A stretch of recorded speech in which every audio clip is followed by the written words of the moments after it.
Как да помогнем на децата си, когато кандидатстват за гимназия? В този материал ще ви разкажа малко за това какво може да имате предвид, когато правите избор на училище, паралелка или съответно профил. Има родители, които казват: оставил съм го детето само да си решава, то си има интуиция, то си преценява, аз не се занимавам. Но аз ви питам, нима децата могат да направят този избор? Нима имат такава зрялост, дълновидност, мъдрост, опитност? Нима могат да направят нужните прогнози, проучвания и съответно да предвидят възможностите и перспективите за развитие? Бъдете до тях, свършете своята работа, помогнете им да направят своите избори и помогнете на онова, което ще дефинира средата им в следващите 5 години. Избор на гимназия е много сериозна стъпка, сериозен избор, който предопределя бъдещото развитие в голяма степен. И разбира се, не всичко можем да предвидим, разбира се, има много фактори, които не можем да прогнозираме, но анализът и познаването на индивидуалните качества на детето, неговите потребности, неговите възможности и стремления, вие като родител най-добре познавате и съответно може да помагате. В този материал ще поговорим най-общо за нещата, които може да имате предвид. Ако сте преминавали някои от обученията в пранично-енергийно лечение, може да използвате тези методи за валидиране или системи, за да проверите кое е подходящо, кое е неподходящо и съответно да направите своите информирани избори. А ако пък имате нужда от асистенция, ще се радваме да ви бъдем полезни. Фундаментална, базова концепция изобщо за живота са 4 основни ценности в живота. Това са 4 основни потребности в човешкия живот и в крайна сметка би трябвало да ги удовлетворим. Първата потребност е потребността от сигурност. Това, което ни осигурява дом, семейство, финансова стабилност, обезпеченост. Другата базова потребност е потребността от щастие. Всички ние имаме нужда от щастие, всички се стремим към щастие, удовлетворение, радост, красота, мир, хармония. И съответно може да мислим кои занимания, кои видове обучение, образование осигуряват в по-голяма степен една или друга потребност. Фундаментално е потребността, удовлетворяването на потребността от изпълнение на предназначението или дълга. По-нататък в този материал ще направим преход към една друга система, която използваме, и това е системата на числата, индивидуалните числа на съответно ученика, детето. И те могат да ви помагат да разберете повече коя е задачата спрямо съдбата на детето.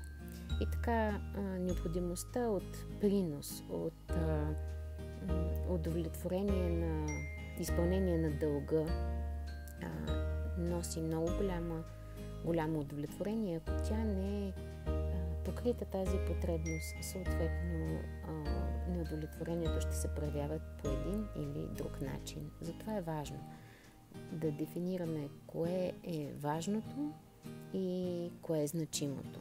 Кое е онова, без което няма да бъде изпълнена задачата, житейската задача. И най-висшата потребност е потребността от свобода или освобождение. Това е високо ниво, духовно ниво и съответно изпълнение на един по-висш духовен дълг. Преминаваме нататък. Вие мислете за тези 4 ценности и винаги ги имайте предвид. Какво представляват числата? Числата са архетипи. Те са планетарни принципи, но и сили, индивидуалните сили на вашето дете. Системата, която Ясен Николов разпространява, ни помага да открием силите и съответно да ги използваме като навигация в живота. А ако имате нужда, потърсете ни за асистенция. Най-общо системата, за тези, които я познават, припомняме, съдържа следните 3 ключови числа. Числото на душата, съответно то помага да разберем кои са силите, индивидуалните силни качества, кое е онова, с което съответната личност идва, и тази сила, ако я използвате като начална, това означава, че ще се движи с лекота и ще му върви в тези направления на развитие. Съответно, имате число на съдбата и то се изчислява от рождената дата. Числото на съдбата помага да разберем каква е всъщност житейската задача. Кое е онова, което е целта, която ще има да постигне съответната личност. И така, с силите, кое е онова, което имаме да постигнем, ще ни помогне да разберем повече за предназначението. Както в предишния материал говорихме, кое е онова, което е съдба. И така, ако, например, знаете, че числото на съдбата е единица, това означава, че този ученик, това дете, би било добре да получи образование, което да му помага да развива собствен бизнес, знание, да бъде управляващ, ръководна функция да изпълнява. И така да развива силите на слънчевия архетип. Ако, например, числото на съдбата е шестица, това означава, че много добре би било това дете да се занимава с изкуства и съответно може да го насочите по правилен начин. Третото число е числото на метода. Това показва с кой принцип можете да постигнете желания успех най-лесно. Например, ако числото на метода е петица, това означава, че този ученик, дете, може да постигне целите на живота си или съответно житейската задача да изпълни посредством комуникация или търговия. Това са силите на птицата или планетата архетипа Меркурий. И така, продължаваме с още знания, които сме развивали през годините, на които сме асистирали на все повече хора да напредват, развиват и имат предвид. Не се притеснявайте, ако ви изглежда твърде сложно. Просто оставете тази информация да ви достига и съответно това, което истински ви върши работа, използвайте го. Всички желаем доброто и добрата съдба на децата. Какво е още добре да си спомним? Може да помислите за различните професии, които са свързани с евентуалните реализации на различните профили и бъдещо образование. Към какво мислите, че е добре да насочите детето? И тук ще използваме принципа на обществения организъм. Обществения организъм, който е свързан с кастовия принцип и макар той да е отпаднал формално, практически обществото функционира на базата на тези принципи. И така, имаме най-висшата каста, това е кастата на брамините или така наречените мъдреци, знаещи, духовно образовани, духовници и съответно духовни водачи. Това са знаещите, философите. Следващите са кшатриите. Кшатриите са управляващите, онези, които се занимават с управление, които съблюдават спазването на законите и се занимават с обществена дейност. Това са и управниците, съответно политиците биха могли да бъдат тук. Ако разгледаме като човешко тяло, обществото, брамините или знаещите отговарят на главата, съответно и на устата. Управляващите са тези, които отговарят на ръцете или торса, сърцето. И следващата каста са търговците, финансистите, така наречените вайши. Те отговарят, съответстват на тази част, която е свързана с удоволствията, корема, чревата, стомаха и тази част на тялото. И най-нишата каста са шудрите, или съответно те са най-голям брой в обществото. Това са работещите, работниците, тези, които са наемници, включително и корпоративните служители, тези, които работят на заплата, на работа и изпълняват определени задачи. Те отговарят и съответно на тези, които придвижват обществото в една или друга посока, на краката. Тази система няма да показва кое е по-добро и кое е по-лошо, но е важно да дефинирате кое е онова, което за вас е важно и да си намерите мястото. Съответните професии също. Децата ви са изложени на множество влияния и съответно биват приканвани към един или друг вид дейности. Често може да бъдат подкрепяни в усилията си да развиват примерно точните науки, за да могат да станат един ден добри математици, програмисти, да работят с компютърни програми. Но хубаво помислете дали това наистина е най-добрата употреба на мъдростта и знанието. И ако детето ви има подчертана хуманитарна насоченост, не подценявайте хуманитарните дисциплини и в никакъв случай не го насочвайте на място, на което няма да си е на мястото. И така, хайде да погледнем към желанията. Първо ще разгледаме желанията на детето, но ви съветвам вие като родители съответно да сте направили своите проучвания и избори, така че да можете да бъдете полезни в общуването с него. И така, може да разпишете вие на една карта или на тетрадка какво иска детето. Просто напишете самите желания, за да може после да ги разглеждате и съответно да изберете кои от тях са по-важни, кои по-малко важни. Отговорете си на следните въпроси. Какво иска? И не по-малко важно е какво не иска.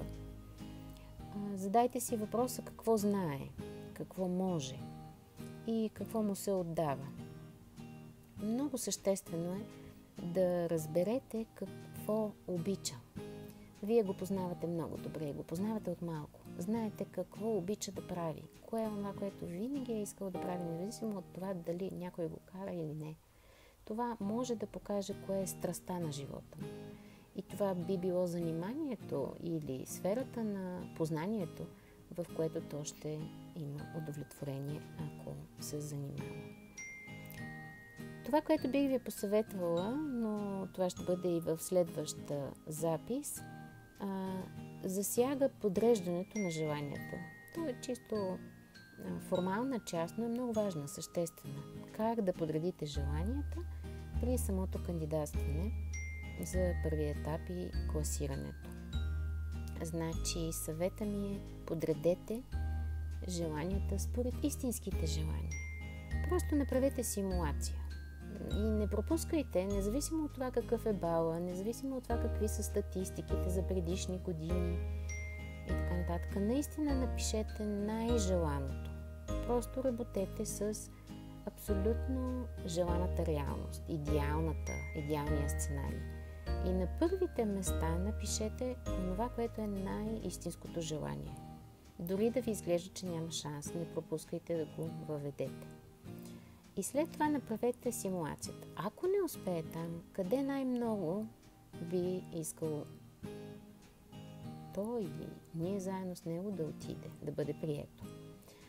Може да се окаже, че това са различни паралелки в различни училища, но е много важно да следвате принципа на истинските желания, защото има множество фактори, голяма част от тях са непостоянни или непрогнозируеми.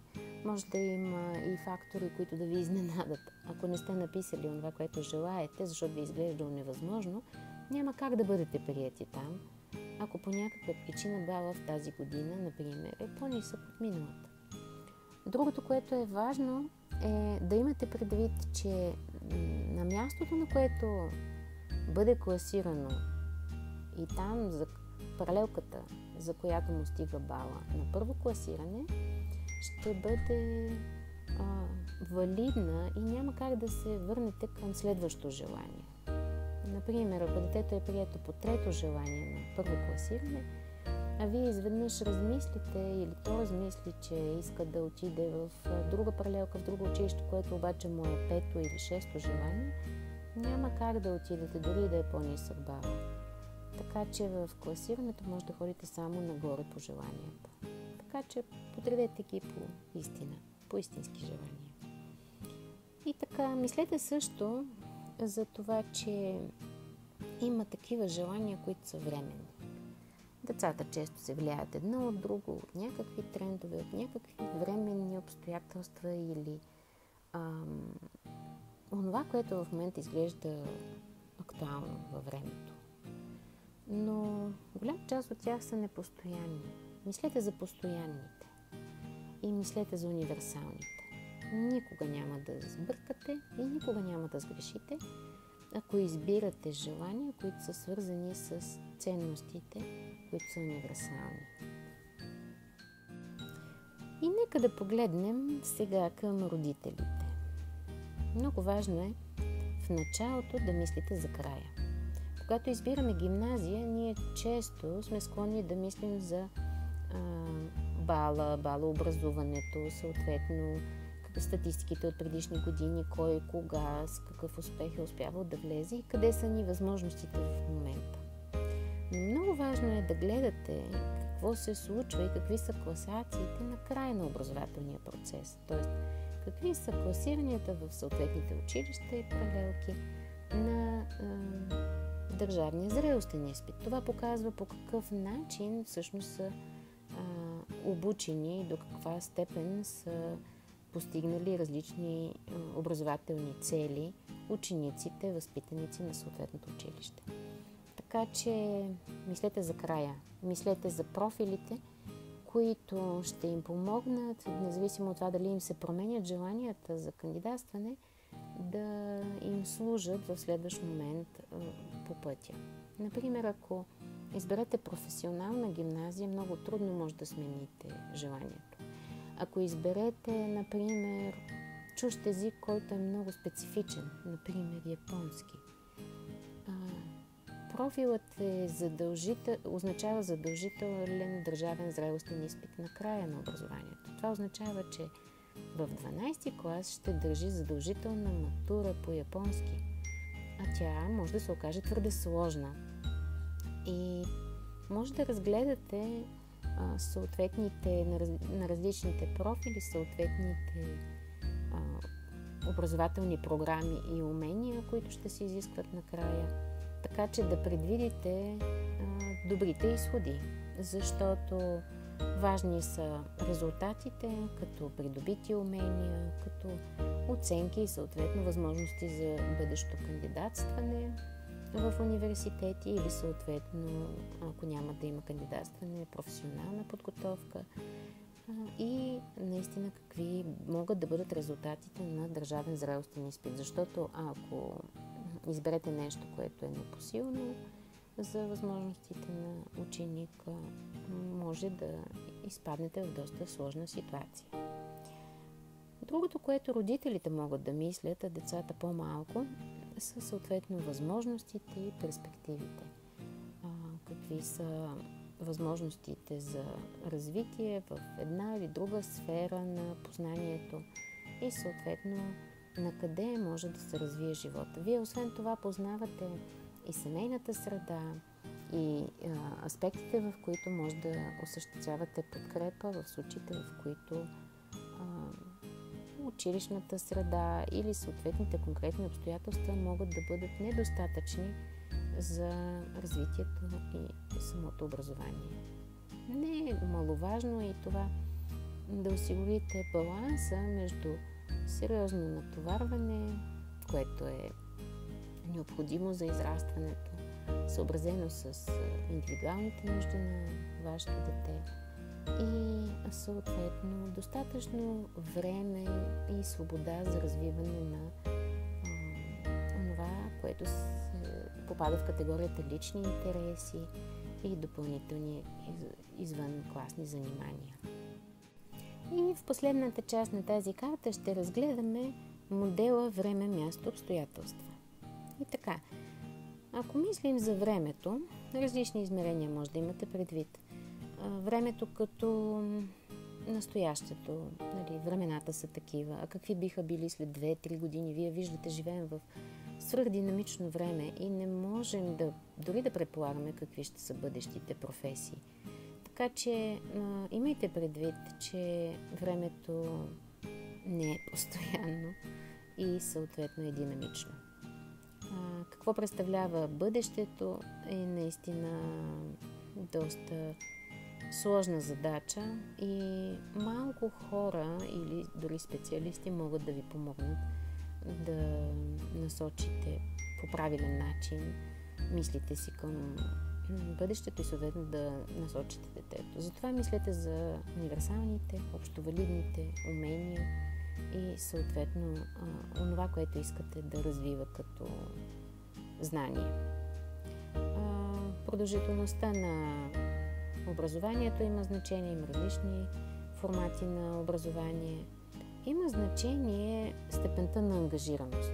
Има училища, профили, в които има сериозно натоварване, елитните гимназии, различни допълнителни профили, които изискват повече усилия в една специфична област на познанието, а други, които са общо образователни и помагат на възможността да се развива интегрално ученика и в по-късен етап, ако е необходимо, да направи по-специализиран избор за профил. Не е за подценяване възможността да мислите за универсалното образование и за съответно интегралното развитие. В момента детето може да показва едни склонности, много е важно да развивате паралелно всички. И така хуманитарни или по естествени науки или езикови умения или математически и точни науки. Това търпи еволюция, развитие, промяна и е много силно зависимо и от средата, съответните учители и обстановката, в което детето се обучава. Другото, което може да имате предвид, е мястото. Какво да мислим за мястото? Мястото има значение къде е училището.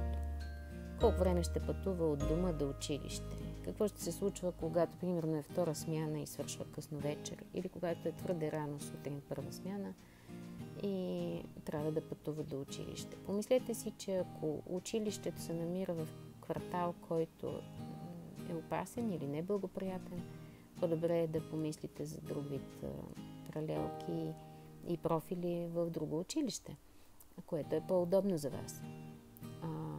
Второто нещо е, че ако си помислите, че ученика може да се наложи да пътува по час и половина в едната посока и след това още толкова в обратната посока, то би могло да прави много по-ценни неща в тези 3 часа. Така че мястото не е без значение като локация и като транспорт, разбира се. Може да е отдалечен, но да има удобен транспорт. Материалната база не е без значение, но от друга страна не е най-важното. Така че много често родителите, виждам, избират училища свързани с по-добрата материална база, модерна сграда, но не сградата прави образованието. Имайте го предвид. И последно, обстоятелства. Има различни обстоятелства, като едно от най-важните е обкръжението.